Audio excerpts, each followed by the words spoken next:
बिस्मिल्लाहिर्रहमानिर्रहीम। अल्लाहुम्मा सल्ली अला सय्यदिना मुहम्मदिन व अला आलिहि व सहाबिहि व बारिक व सल्लम अलैहि।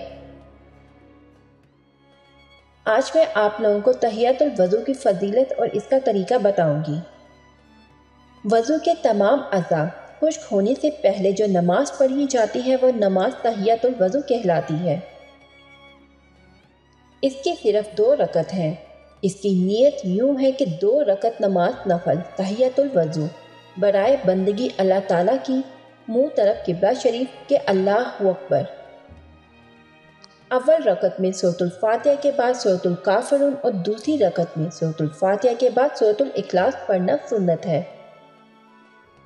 इसकी फ़जीलत ये है कि अबू हुरैरा रज़ियल्लाहु ताला अन्हु से रिवायत है कि रसूलुल्लाह सल्लल्लाहु अलैहि वसल्लम ने जनाबे बिलाल रज़ियल्लाहु ताला अन्हु से दरियाफ्त किया, ए बिलाल, इस्लाम के बाद तुम मुझे अपना वो अमल बताओ जिसके बारे में तुम पर उम्मीद हो, क्योंकि मैंने जन्नत में अपने आगे तुम्हारे कदमों की चाप सुनी है।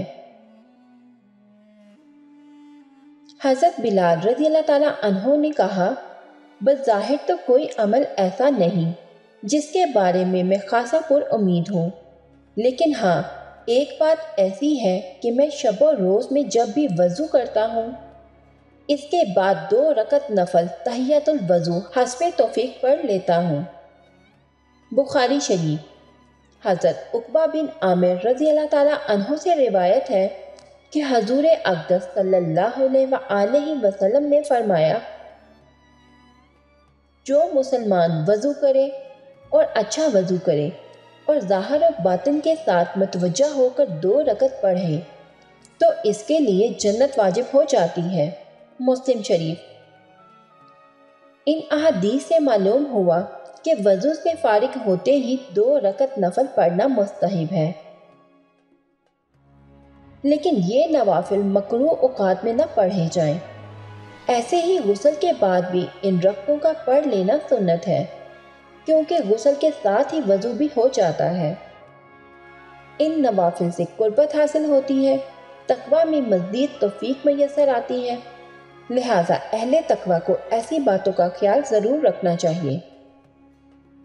वज़ू वो चीज़ है जो हमें गुनाहों से पाक रखती है और इसका बहुत ज़्यादा सवाब है। अगर हमने नमाज पढ़नी है या कुरान पढ़ना है तो सबसे पहले हमें वज़ू करना पड़ता है, और अगर हमारा वज़ू बहुत अच्छा और तसल्ली से किया गया हो तो इसका फ़ायदा हमें ही होता है। वज़ू के बहुत सारे फ़ायदे हैं। अगर आप हर लम्हा वज़ू में खुद को रखते हैं तो आपकी ये भी एक इबादत है और अल्लाह ताला आपको इसका बेपनाह सवाब देता है कि जिसका हम अंदाज़ा भी नहीं लगा सकते। अल्लाह से दुआ है कि अल्लाह हमें अच्छा वज़ू करने की और हर वक्त बावज़ू रहने की तौफीक अता करे और हमारे लिए आसानी पैदा करे कि हम हर वक्त अपने आप को इबादत में मसरूफ़ रखें। और जैसे जैसे हम वज़ू करते हैं और पानी हमारे जिस जिस्म के हिस्से पर डलता है, हमारे उस हिस्से के गुनाह माफ़ कर दिए जाते हैं, यानी कि उस पानी के साथ उस हिस्से के गुनाह धुलते जाते हैं। अल्लाह ताला की हर चीज़ में हिकमत है। अगर अल्लाह ने इबादत से पहले, नमाज से पहले, कुरान पढ़ने से पहले वज़ू को मुकर्रर किया तो इस वज़ू को ना सिर्फ इबादत तक महदूद रखा बल्कि इंसान के अपने लिए इसके बहुत सारे फ़ायदे रखे। हम अपने हाथ मुंह डेली धोते हैं, सुबह शाम धोते हैं, और अगर हम वही वज़ू की नीयत से वो धोएं तो हमारे गुनाह धुल जाते हैं। सुभान अल्लाह। अल्लाह हमें हर वक्त वज़ू करने की तौफीक दे और हमें वज़ू के बाद तहियतुल वज़ू की 2 रकतें पढ़ने की भी तौफीक अता करें। अगर आप लोगों को मेरी ये वीडियो अच्छी लगी हो तो अपने दोस्तों के साथ शेयर और लाइक ज़रूर करिएगा। इस तरह की मज़ीद अच्छी वीडियोस देखने के लिए हमारे चैनल को सब्सक्राइब करें। मिलते हैं नेक्स्ट वीडियो में। अपना बहुत सारा ख्याल रखिएगा। अल्लाह हाफ़िज़।